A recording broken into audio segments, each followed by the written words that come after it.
Laban natin to para sa buong bansa, para sa future generation. Realize ko yung responsibility na sobrang tumagos sa puso. Maghapon ka pong ikot-ikot dyan, wala pang huli.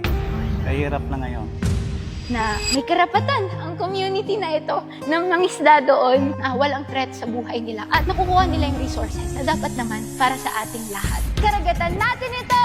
Karapatan natin ito para sa kinabukasan natin ito! West Philippine Sea! Natin ito!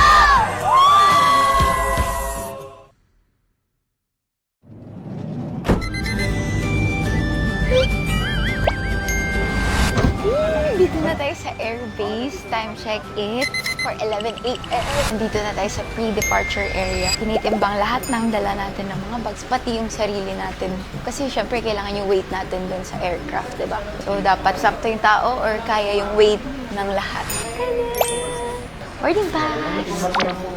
Brief lang tayo ni Major So I Rafael believe that all of you here are volunteers in your own respect. Hindi kayo pinilit, hindi kayo sinaras para magpunta doon sa pupuntahan natin. Wow! Papunta na tayo sa aircraft natin. Grabe, first time ko nakasakay ng ganito. Tapos meron tayong ID. Nakakaano yung ID natin. Certified Hopecaster. Naiyak ako. Let's go! May dala pa akong kape kasi isang oras lang yung tulog natin. Pero okay, let's go. Grabe, naiyak ako kasi yung hope na meron sila and yung bravest soldiers natin na nandoon, pinaglalaban yung karapatan natin sa West Philippine Sea. Well, in fact, sa atin naman talaga siya. And also, na kapag nakikita kasi ng community na may mga soldiers tayo doon, nabibring back yung hope, yung moral natin na dapat talaga natin siyang ipaglaban. Hindi lang to laban sa territories. Laban natin to para sa buong bansa and para sa future generations. Kaya, tara, thank you po sa opportunity na to. Let's go! Ayan na, laki ng aircraft natin. Wow!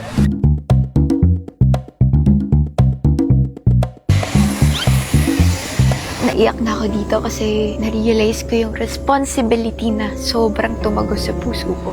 We landed at Antonio Bautista Air Base. Dito tayo sa Puerto Princesa, Palawan. So ayun, it's already 7:17 a.m. Nabasa na rin natin mga guidelines, rules, and regulations. This might be a normal day for everybody, pero para sa akin, tumulo na yung luha ko kanina sa taas pa lang. Kasi, nakikita niyo ba yan? Hopecaster. Ito yung sinakyan nating aircraft. Excited na akong makita at ma-witness yung story behind the Pag-asa Island and the West Philippine Sea. Magsama-sama tayong matuto and maging aware sa ating pinaglalaban sa West Philippine Sea. Let's go! Ngayon lang ako nakakita ng aeroplano ng Philippine Air Force. Grabe yung dugog na nanalaitay sa mga Pilipino. Nabubuhayan ang aking kaluluwa. Let's go! Tada! Time check! 8:23 na, so nag-drop off lang tayo, tapos na rin mag-refuel. Papunta na tayo sa Pag-asa. Tara!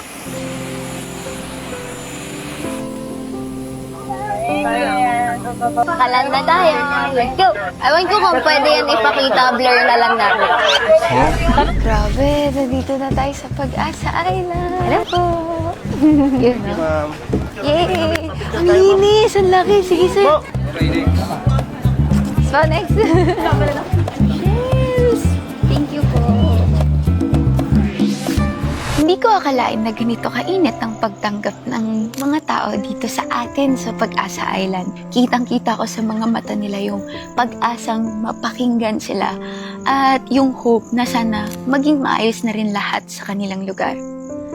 Sobrang linaw ng tubig. Tignan niyo kakulay ng cup natin.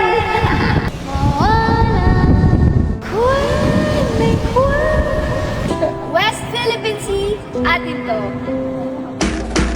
This is Lance! At sa araw na to, samahan niyo akong libutin ang Pag-asa Island! At ang West Philippine Sea. Pero hindi natin lilibutin, titignan lang natin. Let's go! Lilibutin yung dagat. Hindi. Bakit nga ba dapat nating protektahan ang West Philippine Sea? Tara, hatiin natin sa tatlo. Hindi lang dahil sa usaping teritoryo sa Kalayaan Group of Island, kundi dahil din sa community na naninirahan dito sa Pag-asa Island. Imagine, daan-daang libo, estimated 300,000 na mangingisda ang umaasa sa karagatang ito. Food security, with the resources, grabe, almost 200,000 tons of fish ang nahuhuli per year. Ilang livelihood yung mabubuhay nun, millions of livelihood. And hindi lang isda, pati na rin oil at natural gas that could support the country, ang ating bansa, Pilipinas, for an entirety of 20 years. Kaya hindi lang ito laban ng Pag-asa Island at ng mga pamilyang nakatira dito. Laban ito nating lahat. Laban ito ng bansa natin dahil ang Pag-asa Island ay may malaking ginagampanan sa pag-asa ng ating bansa. Ngayon kasama natin si Sir Romeo Malagit. Magandang umaga po. Salamat po, Sir. Ilang taon na po kayo nangingisda po dito po sa Pag-asa? 2016, simula kami ng isda. 10 years na po. Maaari niyo po ba kaming kwentuhan po nung naging epekto nung pagpunta po dyan ng mga vessel po ng ibang bansa po? Malaking epekto sa amin kasi dati walang oras kami pwede mangisda, makahuli kami kaagad. Ngayon mahirap na. Umalis ako kanina 5:30. Uwi ako 10 na siguro yun. Ang nahuli ko 2 piraso lang. Dati po, nung wala pa po sila, mga ilan po? Siguro mga 1 oras ka lang, marami nang huli. Hirap na ngayon kasi yung dati nang dumating sila 2017, yung mga vessel na yan, grabe, kala mo paggabi, kanong araw na dito kasi paikot na yung may ilaw. Marami pa kasi yung isda dati, tangigi, tulingan, sabayan pa ng Vietnamese, naga-cyanide, naga-dilamita. Opo, dinamita. Marami yan sila. Hirap na kami sa isda dito. Pero kung walang magapigil dyan, siguro mga ilang taon pa wala na huling isda dito. Opo, kaya malaking bagay din po yung mga troops po, Air Force na pinadala, Coast Guard po na Pati sila, naghahanap din ng ulam. Wala rin kami may bigay sa kanila. May benta kasi wala rin kami huli. Magkano po ang kinikita niyo po before at ngayon po? Okay noon, lang po bang malaman? Siyempre noon yung presyo ng isda, nasa 100 pa lang ang kilo. Opo. Hindi makahuli kami 10 kilo, 1,000 na kagad. Isang piraso lang yon. Ngayon, maghapon ka pang ikot-ikot dyan, wala pang huli. Kahirap na ngayon. Ayun po, maraming salamat po sa pagbabahagi din po ng story. Gagawin po natin ang ating makakaya po para maging aware din yung ating mga viewers na naiyak ako. Hindi dapat natin sukuan yung parte ng bansa natin. Yan, bago lang yung bangka ko ginawa. Kayo lang po gumawa po. Wow, galing. Pwede po makita po. Sakay, pwede kayo masakay doon. Tara. Magkano ho ang nagastos niyo sa bangka po? At least may Marami po materialis yan, yung mga ano ho, no? mga 100 plus. 100. Kasi mahal na yung materialis. Opo, sa Pwede na pala probinsya. magsakay kaya hindi na pala mababasa. Hindi na Ingat lang. Sakay tayo. Naku, nakasapatos ako. Sensya na po. Sige lang, okay lang problema yan. Gawa ni Sir to. Itong bangka na ito. Yes. Crudo, ito, diesel. Double engine ito. Siyempre po. Kasama yung dalawang makina, siguro mga 150 lahat. 150. Matagal-tagal ko pa mabawi yun. Kung kita ako ng 500 araw-araw, hindi naman minsan wala. Kanina, kano lang yun. Kung ibibenta ko, 100 plus lang yun. 100 per kilo po. Maraming salamat po sa experience. Ngayon lang po ako ulit nakasakay ng bangka po ulit. Tapos gawaan niyo pa po. Congrats po. Kung magtagal-tagal pa ka rito, pwede natin patakbuhin ito. Thank you po, sir. Salamat po. Maraming salamat po. Yeah. Thank you po, sir. So, ayun, nakita natin kung gaano kahirap yung pinagdadaanan ng mga fisherman natin dito. And marami, umaasa, imagine 406 yung population dito to be exact. At 104 doon ay mga bata, kabataan. Ayun, maraming pamilya po yung nandito. Kaya sana magtulong-tulong tayo, magsama-sama tayo na ipaglaban yung ating West Philippine Sea. Let's go! Ngayon, papasok tayo sa isang tahanan dito sa Pag-asa Island. Magandang araw po. Ayun. Salamat po, salamat po. Ito, gusto ko lang ipakita sa inyo na may tahanan dito, may community dito sa island na to. May mga paaralan, mayroon din tayong mga troops, may bases. Kasi ang goal naman ay hindi tayo makipag-away sa ibang bansa or makipaglaban. Ang pinaka-goal natin is maipaalam sa kanila, maging aware sila na hindi natin isusuko yung parte ng bansa natin na ito. Ang karagatan natin ay nahahati sa iba't ibang paraan. Katulad yan ng mga bansa na may borders inland, recognized by the international law under United Nations Convention on the Laws of the Sea. Nakakalungkot dahil hindi nyo man nararamdaman o nararanasan mismo, pero ako na nandito, ramdam na ramdam ko at nakita ko mismo yung mga aktibidad na ginagawa ng ibang bansa sa mga kapwa natin Pilipino na nandito at tinatawag natin yan na ICAD. Illegal, coercive, aggressive, at deceptive. Deceptive sila sa kabuuan ng bansa. So maraming silang misinformation na pinapalaganap to the point na siguro nawawalan tayo ng moral na ipaglaban yung sariling atin. Pero we have to be here. Kaya nandito yung mga Coast Guards natin, ang Army natin, ang ating Navy, ang ating Air Force. Kasi we have to be here. Kailangan natin sabihin sa kanila, we have to raise awareness. Lalo na para mabuksan ang mga mata natin, bawat Pilipino, na meron tayong laban dito at laban nating lahat ito. Ayan, dito si Sir George. Sir George, hello po. Pwede po kayo maabala. Sorry po. Si Sir George ay naninilbihan sa local government unit ng Municipality of Kalayaan. Sir George, kaano na po kayo katagal sa LGU po ng Kalayaan? I've been working with the local government unit po ng Kalayaan since 2013. So, I think that's 13 years. Years, opo. Bakit niyo po naisipan na sa Municipality of Kalayaan po, sir? Kasi nung 2012, naging thesis namin is about dito. Then, nung nakapunta ako dito nung 2012, nakita ko yung ganda ng Pag-asa Island and also the community. Hindi pa ganun kainit yung issue about the West Philippine Sea. Pero nakikita na namin yung mga nangyayari dito. So, from that, parang may talaga sa puso mo, yung pagiging patriotic. So, I decided to join the local government unit to serve sa local community natin dito. Maraming salamat po. Kung di po ako nagkakamali, mga 2017 po yata. Yes po. Sila dumating po dito. 2016 na ilabas yung arbitral Yes, rule. Bakit kaya ganun na kahit meron na tayong legal basis, ganun pa rin na ang nangyayari? As someone na nandito na noong 2013 pa, nung hindi pa sila dumadating, ano po para sa inyo yung karapatan po na ipinaglalaban po natin ngayon? Sa atin bilang local community dito sa Isla ng Pag-asa, meron dapat tayong kalayaan, kaya nga tayo tinawag ng munisipyo ng Kalayaan. Kailan may kalayaan tayong gawin yung mga bagay na gusto nating gawin within sa ating jurisdiction o dun sa scope natin. Gaya po ng simpleng pangingisda, dahil nga po yun yung pangunahing livelihood ng ating local community dito. Dapat sa simpleng pangingisda, hindi natatakot yung ating mga mangingisda na mangisda sa karagatang nakapalibot sa Isla ng Pag-asa. Sa Isla ng Pag-asa. Tsaka wala po silang kaagaw, Dati daw po marami silang nakukuhang isda. Ngayon po, dadalawa, isa, minsan wala pa po ngayon. Tsaka kasi mahirap naman na yung tayong mga mangingisdang Pilipino, sumusunod tayo sa tamang paraan ng pangingisda, samantalang yung iba nating mga kapitbahay ay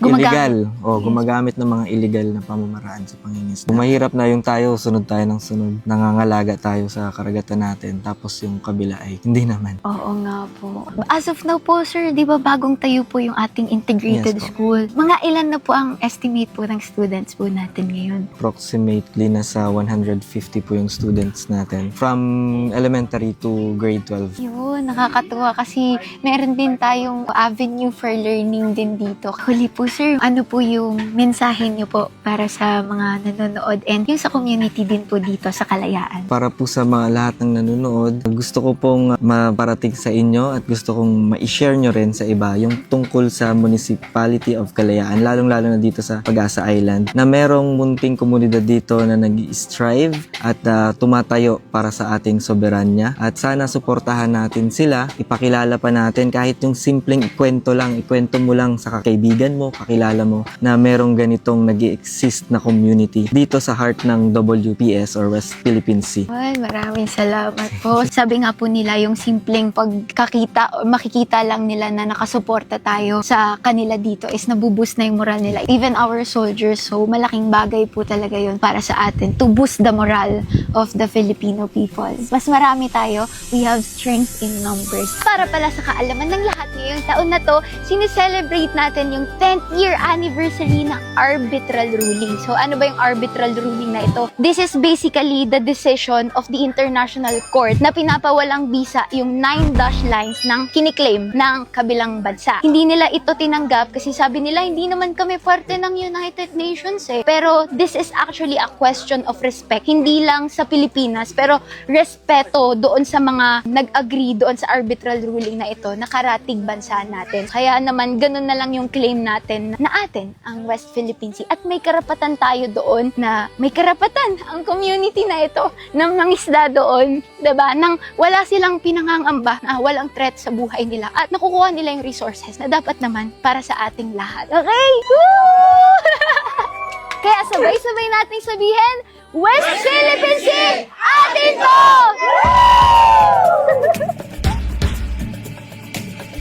Nandito tayo ngayon sa nag-iisang paaralang nakatayo dito sa Pag-asa Island. Grabe, imagine, sa maliit na isla nito, to be exact, 37.2 hectares of land. Pero meron or priority nila ang paaralan. Nakakatuwa. Yan, nakikita natin yung mga kabataan natin, di ba? Kabataan ang pag-asa ng bayan. Hindi lang to para sa kinabukasan ng mga kabataan dito, kundi para sa kinabukasan ng ating bansang Pilipinas. Hello! Kakatuwa! Estimated more or less 150 students yung nag-aaral dito ngayon. And nakikita nyo ba yan? Ang watawat ng Pilipinas? Let's go! Blue ang nasa taas. Kalayaan, kapayapaan, at pag-asa. Pag-asa Island. Hello! This is us! At sa araw na to, West Philippine Sea, atin to! Yay! Thank you! Aral kayo mabuti ha, okay? Grabe yung nangyari po kanina, nakakatuwa yung mga student. Kasama po pala natin si Ma'am Anna Marie. Yes po, good afternoon po. Okay lang po ma'am kayo ma-interview ng Opo, konti. okay lang po. Saglit lang po. Opo. Salamat po sa opportunity at Thank sa you din, oras. ma'am. Thank you At din sa inyo sa- pong dedikasyon po sa Opo, pagtuturo. salamat din po sa pagbisita sa amin. Oh, thank you po. Ma'am Anna Marie, ilang Yes taon po. na po kayo nagtuturo po dito po sa Pag-asa Island? 4 na taon na po ako nagtuturo 4 na dito. taon? Yes po. Ngayon po, ano pong grade ang tinuturuan niyo? From grade 7 to grade 10 po. Secondary teacher po ako dito. Okay Opo. po. High school, Yes mga po, students natin dyan. Kamusta naman po yung mga estudyante when it comes to mga coping with lessons, ganyan? Okay po. Masasabi ko po yung mga estudyante namin dito is very dedicated and motivated po sa alang pag-aaral. Napakaaga po nilang pumasok dito sa school everyday. Baon-baon po nila yung mga dreams nila. Marami silang mga pangarap dito. Na-inspired sila sa mga nakikita nila ditong mga sundalo, mga pilot. Kaya karamihan sa kanila yung pangarap maging isang sundalo at maging pilot po. In terms naman po sa academic, although lako yung competition dito kasi sa isang section 7 and 10 learners lang po meron kami. But then, okay naman po as long as nandun po yung motivation and nandun po yung dedication nila sa school. Opo, natututukan Yes po kumbaga. Sa mga subjects naman po, saan napapansin po ba natin kung saan po sila mas napaghuhusay or mas kailangan po pong pagtuunan? ng Okay. In oras? terms naman po sa subject, lalo na handle ko po ay Pilipino, nakaka-relate sila kasi nga yung topic namin about sa pananakop ng Espanyol, yung mga bayani natin na nagbuwis ng buhay. Sabi ko nga sa kanila, kami yung mga makabagong bayani dito sa Pag-asa kasi pinaninindigan namin yung aming teritoryo at hindi namin to isusuko sa ibang bansa. Amen. Ibig sabihin po, aware po sila. Sa Yes mga po, aware po nangyayari. sila na anytime may pwedeng hindi magandang mangyari sa amin dito. Although hindi namin yun hinihingi, pero aware po sila dito na yung threat po nandyan po palagi. Grabe. Ibig sabihin, mas nag-aalab po yung Yes, kanilang yung damdamin kabayanihan. at mga pusong kabayanihan Yes po. po. Naku, maraming Yes, salamat po, ma'am. Ma'am Thank you Anna din Marie, po. sa pag-share at sa Opo. mga kabataan, lalo na sa mga estudyante dito. Pagbutihin pa natin lalo ang pag-aaral natin at syempre, hindi natin isusuko yung sariling atin. Yes po. West Philippine Sea, akin ka. Yes! Yes po. Yay! Thank you so much! As West Philippine Sea, akin ka! Thank you!